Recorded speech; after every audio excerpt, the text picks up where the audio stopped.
Kharghar sector 35 मधील BM jewellers दुकानात पिस्तुलाचा धाक दाखवून चोरांनी सोनं लुटल्याची घटना घडली आहे। धक्कादायक बाब म्हणजे दुकानाबाहेर लोकांची गर्दी असतानाच हा प्रकार घडला।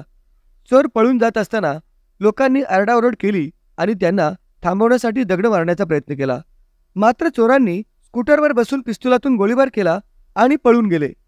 चोरीची ही घटना दुकानातील CCTV मध्ये रेकॉर्ड झाली असून गोळीबाराच्या घटनेचे व्हिडिओ लोकांनी मोबाईलवर रेकॉर्ड केले आहेत। हे व्हिडिओ सोशल मीडियावर प्रचंड व्हायरल झाले आहेत।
Một